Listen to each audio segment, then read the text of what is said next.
guys, Nick Drossos. I'm here with Moose, 6'6", 300 pounds, guys. Doesn't get bigger than this. Power beyond belief.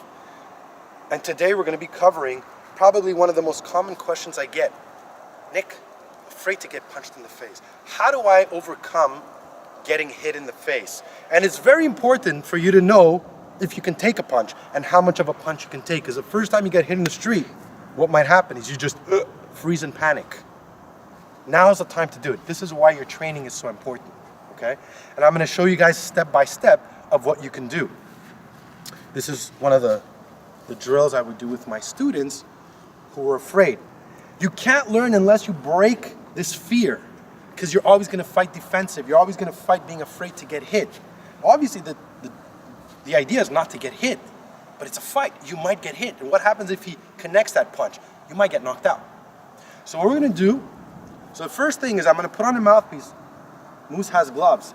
He's going to go lightly. And this, let's say this is my head. He's just going to do this. Okay? You don't have to be, I don't want no technical style boxing. Just feel what it is to get hit in the face. So I'm going to wear the mouthpiece. Go.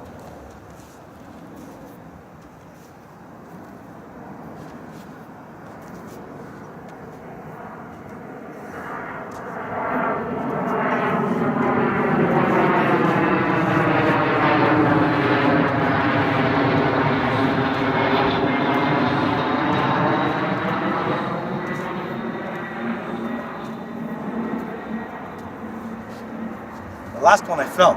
What am I also doing when I'm doing this? Number one, I'm trying not to flinch, move my head back. The other thing I'm trying to do is understand the angles of attack. In order for you to be able to block these punches, you have to understand the angles. Now, it's harder for me, this is my personal experience, to fight an unorthodox street fighter than it is to fight a fighter who trains, because I understand the angles of attack. Whereas somebody in the street might just throw some crazy ass shit, you don't even know where it's gonna come from. Sometimes all this wild stuff is so hard to defend, whereas I know when they're boxing, I know the angles, I know where it's gonna come, I understand why he's moving where he's moving. The guys on the street, it happens so fast, it's so explosive, and it's always a shot you don't see that hurts the most. So, if you're faced with an attacker, I'll put on the mouthpiece. First thing is you put your hands up like here. By doing this, I'm covering everything that's going through the middle. Also, anything that comes around. If he goes around, go around, boom, I'm here. Boom, my hands are up. I'm trying, okay? So now what we're gonna do is we're gonna put on the mouthpiece, and he's actually gonna try to punch me. Again, when you're doing this drill, we're gonna go slow, and then we're gonna speed it up a little bit, okay? Ready? Go.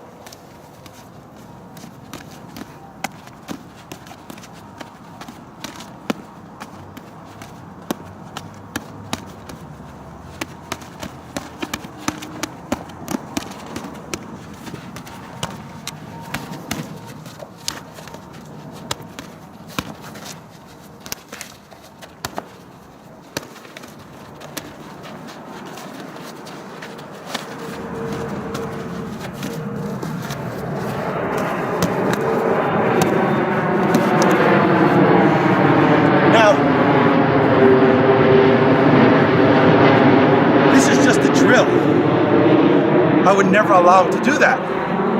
What I'd be doing when you do it again, oh, what he's doing is kicking here, using my legs, boom, inside here. I'd be throwing those kicks. Now, I didn't go super hard, but I'm sure he felt them. In reality, they go whack, boom, tie kicking.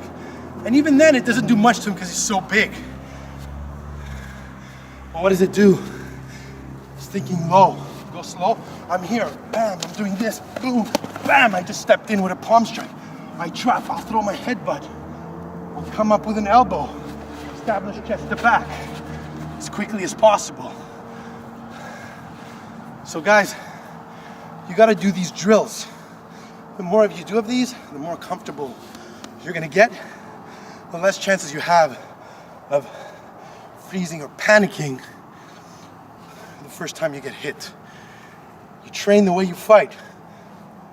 And again, he's 6'6", 300 pounds. If I take a guy my size, it's even that much easier. If you want to challenge yourself, what I do is take the biggest guy.